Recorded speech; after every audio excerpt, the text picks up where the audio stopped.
Hello everyone, આપ સૌનું સ્વાગત છે મારી યુટ્યુબ ચેનલ પર। આજના આપણા વિડીયો લેક્ચર 2માં આપણે જોશું આપણે બીએસસી સેમેસ્ટર 3માં ફિઝિક્સ પેપર 303 એમાં યુનિટ પહેલું ક્લાસિકલ મિકેનિક્સ લેક્ચર નંબર 2। આજના લેક્ચરમાં આપણે જોશું આપણી આઉટલાઇન્સ। આપણે આ પ્રીવિયસ લેક્ચર જે પહેલો લેક્ચર હતો એમાં આપણે જોયું હતું જે મોસ્ટ આઈએમપી ક્વેશ્ચન હતો two body problem convert to the one body problem, બરાબર। એ ક્વેશ્ચનમાં એક કન્સેપ્ટ આવતો હતો રિડ્યુસ માસ, બરાબર, મ્યુ। એ રિડ્યુસ માસનો જે કન્સેપ્ટ છે એની વિશે અને એના દાખલા અમુક એક્ઝામ રિલેટેડ પૂછાય છે, આજે એની ચર્ચા કરીશું આપણે। ઓકે, તો રિડ્યુસ માસનો કન્સેપ્ટ અને રિડ્યુસ માસના દાખલા જોઈશું આજે। રિડ્યુસ માસ કન્સેપ્ટ સમજવા માટે એક એક્ઝામ્પલ લીધું છે। ધારો કે કણ એકનું દળ m1 અને કણ બેનું દળ m2 છે। હવે અહીં મેં કણ લખ્યું છે, બરાબર। કણની જગ્યાએ તમે કોઈ પણ ઓબ્જેક્ટ ગણી શકો, ઓબ્જેક્ટ 1 અને ઓબ્જેક્ટ 2 જેનું માસ m1 અને m2 હોય, બરાબર। એવા કોઈ પણ બે ઓબ્જેક્ટ લેવામાં આવ્યા છે અને એનીથી બનતું જે તંત્ર છે એનું રિડ્યુસ માસ આપણે નીચે મુજબ આપી શકાય। રિડ્યુસ માસનું સિમ્બોલ છે મ્યુ, તો મ્યુ અને m1 m2 છે બે ઓબ્જેક્ટના માસ છે, બરાબર। તો અહીં તમે જોઈ શકો છો મ્યુ 1/μ = 1/m1 + 1/m2। આ રીતે આ સૂત્ર મુજબ તમે રિડ્યુસ માસના કન્સેપ્ટ મુજબ તમે કોઈ પણ કમ્બાઇન્ડ સિસ્ટમ હોય, તંત્ર જે બનતું હોય એનો રિડ્યુસ માસ તમે આપી શકો છો। આગળ એનું સાદુરૂપ આપ્યું છે 1/μ = જે ક્રોસ પ્રોડક્ટ ક્રોસ ગુણાકાર, બરાબર। m2 આ બાજુ આવશે અહીંયાથી અને m1 જે છે એ આ બાજુ આવશે, એટલે m2 + m1/2 ગુણાકાર, એટલે m1 m2। ઓકે, હવે અહીં તમે જોયું હતું કે 1/μ છે = m1 + m2/m1 m2 થાય છે। તો એને ઇન્વર્સ કરવું, 1/μ ને વ્યસ્ત કરવું તો મ્યુ થશે, તો મ્યુ = m1 m2/m1 + m2। તો આ હતો કન્સેપ્ટ ઓફ રિડ્યુસ માસ, બરાબર। હવે જ્યાં મ્યુ એ બે કણ એટલે કે m1 અને m2 વડે બનતા તંત્રનું રિડ્યુસ માસ છે। આટલું સિમ્પલ ક્વેશ્ચન છે। આના ઘણા બધા એક્ઝામ્પલ્સ એક્ઝામમાં પૂછાય છે, બરાબર। એમ તમને કોઈ પણ બે કણનું માસ આપી દે m1 અને m2 ને તમને એમ પૂછે કે ભાઈ રિડ્યુસ માસ મ્યુ ફાઇન્ડ કરો, અથવા તો રિડ્યુસ માસ આપી દે, કણ એકનું માસ આપી દે અને એવું પૂછે કણ બેનું માસ કેટલું હશે, બરાબર। તો એવા ઘણા બધા દાખલામાં પૂછી શકાય, કેમ કે ત્રણ જ ચલિત રાશિ છે મ્યુ m1 m2 અને મ્યુ m1 m2, બરાબર। તો ત્રણમાંથી કોઈ પણ બે આપી દે અને ત્રીજી રાશિ તમને પૂછી શકાય, બરાબર। તો આપણે એક એક્ઝામ્પલ જોશું એનું, બરાબર। એક્ઝામ્પલ નંબર 1, જો બે કણ વડે બનતા તંત્રમાં કણોનું દળ 50 ગ્રામ અને બીજા કણનું દળ 100 ગ્રામ હોય તો તેનું રિડ્યુસ માસ કેટલું થશે, બરાબર। ક્વેશ્ચન સમજાઈ ગયો। હવે એનું સોલ્યુશન આપણે આપીએ। કણ એકનું માસ m1 = 50 ગ્રામ, કણ બેનું માસ m2 = 100 ગ્રામ, બરાબર। આપણે ફોર્મ્યુલા મૂકશું 1/μ = 1/m1 + 1/m2। તેથી મ્યુ બરાબર શું થશે, m1 m2/m1 + m2, જે આપણે પ્રીવિયસલી સમજ્યા એ જ પ્રમાણે। હવે તો કઈ m1 અને m2 ની કિંમત મૂકીશું, બરાબર। તો મ્યુ = m1 = 50 × m2 = 100 ગ્રામ છેદમાં m1 = 50 વત્તા m2 = 100। તો અંશમાં તો શું થશે, 50 × 100 એટલે કે 5000 છેદમાં થશે 50 + 100 એટલે 150, બરાબર। તો નેક્સ્ટ સ્ટેપ તમે જોજો, મ્યુ = 5000/150, તમે કેલ્ક્યુલેટર છેદ ઉડાડશો એટલે એનો આન્સર આવશે મ્યુ = 33.33 ગ્રામ।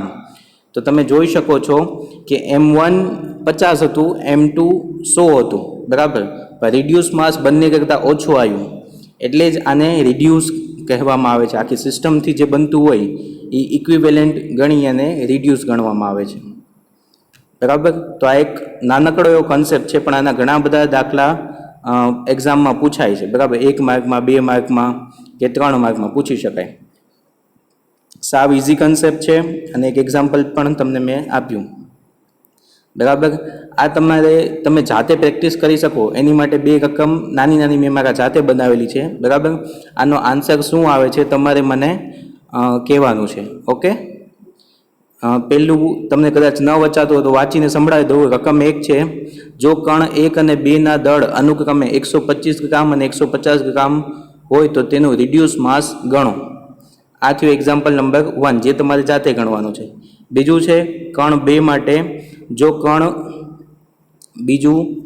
જો બે કણ વડે બનતા તંત્રનું રિડ્યુસ માસ 50 ગ્રામ હોય અને કણ 1 નું દળ 500 ગ્રામ હોય તો કણ 2 નું દળ શોધો. બરાબર. પેલા બેમાં તમને હિન્ટ આપી દઉં. પેલું જે એક્ઝામ્પલ છે એમાં બે કણનું માસ આપેલું છે M1 M2. બરાબર ને, તમારે મ્યુ ફાઇન્ડ કરવાનું છે. બીજા એક્ઝામ્પલમાં તમને શું કીધું છે કે બે કણ વડે બનતું તંત્ર જેનું રિડ્યુસ માસ 50 છે. રિડ્યુસ માસ એટલે કે મ્યુ તમને 50 આપી દીધું છે, કણ 1 નું દળ 500 ગ્રામ આપી દીધું છે. તમને પૂછ્યું છે કણ 2 નું દળ શોધો એટલે કે M2 ફાઇન્ડ કરવાનું છે. બરાબર. તો બંનેમાં તમને હિન્ટ આપી દીધી. આ તમારે જાતે ગણીને મને કહેવાનું છે. ઓકે. આ બે સિમ્પલ એક્ઝામ્પલ હતા. એક્ઝામમાં કેવા એક્ઝામ્પલ પૂછાય છે એ તમને દેખાડું. બરાબર. તો આવા એક્ઝામ્પલ એક્ઝામમાં પૂછાય છે. આમાં તમે વાંચશો. બરાબર. દ્રવ્યમાન કેન્દ્રનો સ્થાન સદિશ R 5,8,6 આપેલ છે. કણ 1 નું દ્રવ્યમાન 5 ગ્રામ તથા કણ 2 નું દ્રવ્યમાન 15 ગ્રામ છે. બંને કણો વચ્ચેનું અંતર R સદિશ બરાબર 5,3,6 છે. કણ 1 તથા 2 માટેનો સ્થાન સદિશ મેળવો. બરાબર.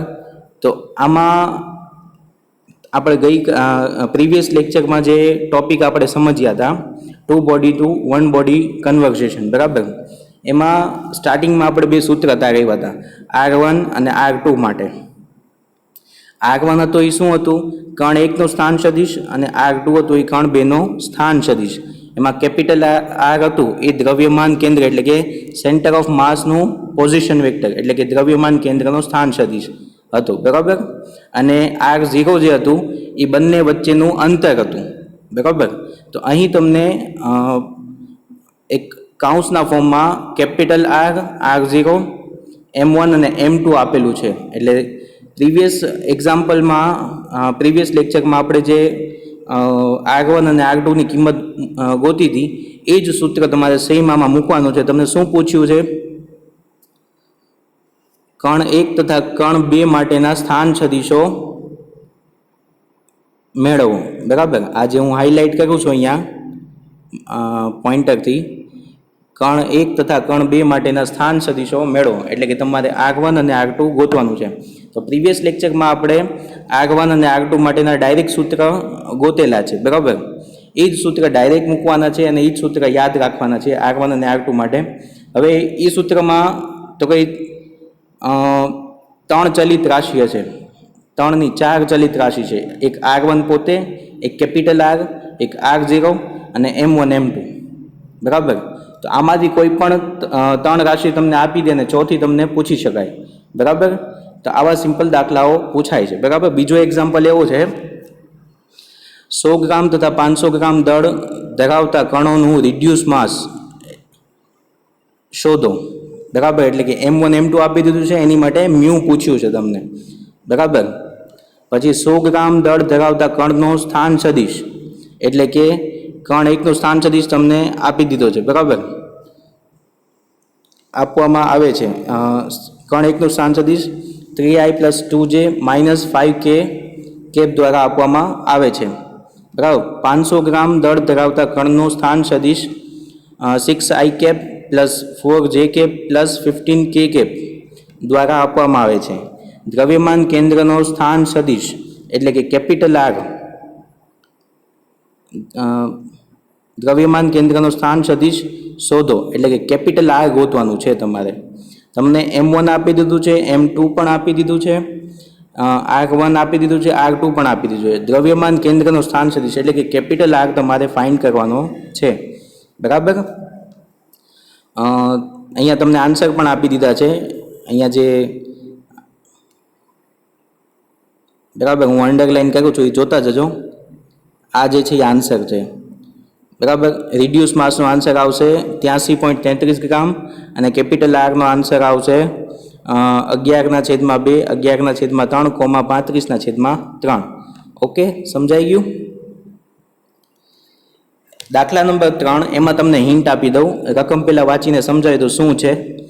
5 ગ્રામ, 3 ગ્રામ અને 2 ગ્રામ દળ ધરાવતા કણોથી બનતા તંત્રમાં કણનો સ્થાન સદિશ, કણ 1 નું સ્થાન સદિશ 1,0,-1, કણ 2 નું સ્થાન સદિશ -2,1,3 અને કણ 3 નું સ્થાન સદિશ 3,-1,1. દ્રવ્યમાન કેન્દ્રનું સ્થાન સદિશ શોધો. હવે અહીં શું કરીએ, ટ્વિસ્ટ કરવા માટે 2 કણની જગ્યાએ 3 કણ લીધા. બરાબર. M1, M2 અને M3. બરાબર. અને 3 કણ આપ્યા છે અને R1, R2 અને R3 ત્રણેય આપી દીધા છે. બરાબર. અને દ્રવ્યમાન કેન્દ્રના સ્થાન સદિશ એટલે કે કેપિટલ R ગોતવાનું કીધું છે. ક્લિયર? ક્વેશ્ચન સમજાઈ ગયો. સૂત્ર એનું જ વાપરવાનું છે. એનો આન્સર પણ તમને અહીંયા આપી દીધો છે. અહીંયા હું અંડરલાઈન કરું છું, એ એનો આન્સર છે. ડાયરેક્ટ આન્સર ન લખતા, પહેલાં આન્સર જોતા પણ નહીં. બરાબર. પહેલાં પોતે જાતે ટ્રાય કરજો, પછી આન્સર જોજો. ક્લિયર? ઓકે. આ થયા 3 એક્ઝામ્પલ. એની રકમ તમને મેં સમજાવી અને ત્રણેયમાં હિન્ટ પણ આપી કઈ રીતે તમારે સોલ્વ કરવાના છે. બરાબર.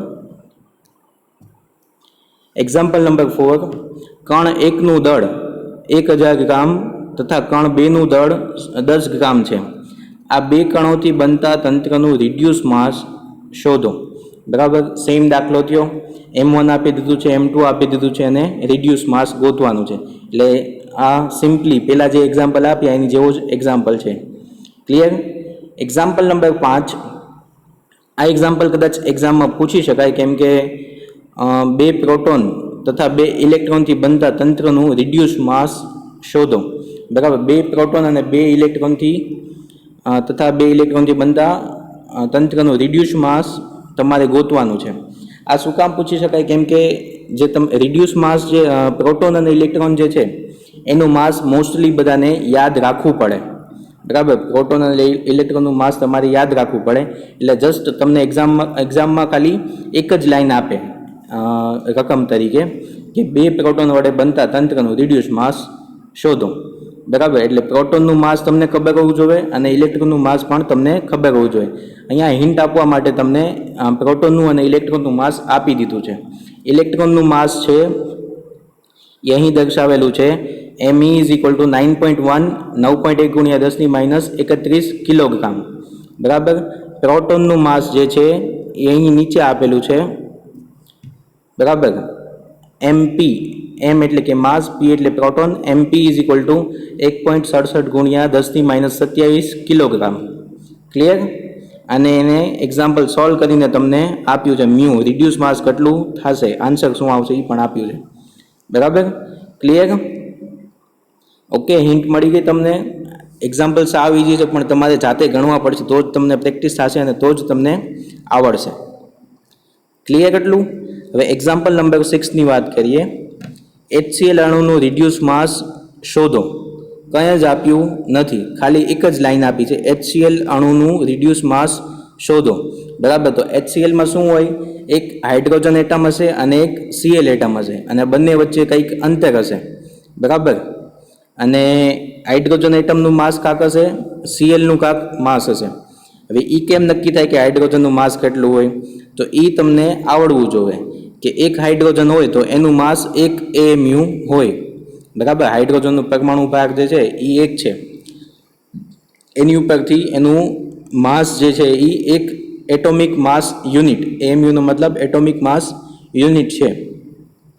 એ જ રીતે ક્લોરીન જે છે એનું માસ થાય 35.5 AMU. બરાબર. એટલે તમને હિન્ટ આપી દીધી છે. હાઇડ્રોજનનું માસ પણ આપી દીધું છે, ક્લોરીનનું માસ પણ આપી દીધું છે. તમારે જસ્ટ M1, M2 ની કિંમત મૂકી અને રિડ્યુસ માસ ગોતવાનું છે. તો પહેલાં આપણે ગ્રામમાં અને કેજીમાં લેતા હતા એટલે આન્સર પણ ગ્રામ અને કેજીમાં આવતો હતો.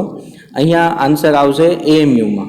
બરાબર. જે યુનિટ તમે રાશિ અંદર મૂકો એ જ યુનિટમાં તમને આન્સર આવે. તમે બધું કિલોમાં મૂક્યું તો આન્સર પણ કિલોમાં આવે, તમે બધું ગ્રામમાં મૂક્યું તો આન્સર પણ ગ્રામમાં આવે, તમે બધું એએમયુમાં મૂકશો એટલે આન્સર પણ એએમયુમાં આવશે. ક્લિયર એટલું? ઓકે. એક્ઝામ્પલ નંબર 7 એમાં હિન્ટ આપી દો તમને. NaCl અણુનું રિડ્યુસ માસ શોધો. સેમ ક્વેશ્ચન થયો જે ઉપર ક્વેશ્ચન 6 આપ્યું એમાં HCl હતું, આમાં NaCl છે. તો તમારે સોડિયમ ક્લોરાઇડ, Na એટલે સોડિયમ, Cl એટલે ક્લોરાઇડ, એટલે સોડિયમનું માસ તમને ખબર હોવું જોઈએ અને ક્લોરિનનું માસ તમને ખબર હોવું જોઈએ. સોડિયમનું માસ થાય છે 22.98 AMU અને ક્લોરિનનું માસ થશે 35.5 AMU. સેમ તમે કિંમત મૂકી, અહીંયા તમને જવાબ માટે ખાલી જગ્યા આપી છે, બરાબર? એ તમારે જાતે ગણવાનું છે, એટલે તમે, હું એવું માનું છું કે જાતે ગણી અને લખશો. ઓકે, તો આ હતું રિડ્યુસ માસના કન્સેપ્ટ અને મારી તરફથી 9 એક્ઝામ્પલ હતા, બરાબર? એક એક્ઝામ્પલ મેં તમને સોલ્વ કરીને સમજાવ્યું, એ 10મો. એક એક્ઝામ્પલ સોલ્વ કરીને સમજાવ્યું એક, પછી 2 એક્ઝામ્પલ મેં તમને લખીને દેખાડ્યા, બરાબર? સાવ જ ઇઝી છે અને બધામાં હિન્ટ તમને આપેલી છે. ક્લિયર? 7 એક્ઝામ્પલ અહીં આપેલા છે, એટલે ટોટલ આજે 10 એક્ઝામ્પલ મેં તમને સમજાવ્યા. ક્લિયર? અને બધામાં તમને હિન્ટ આપેલી, જસ્ટ તમારે બેઠીને લખવાનું છે. ક્યાંય અટકાવ તો તમે મને ગમે ત્યારે ક્વેશ્ચન કરી શકો છો, પર્સનલી પણ મેસેજ કરી શકો છો. ઓકે,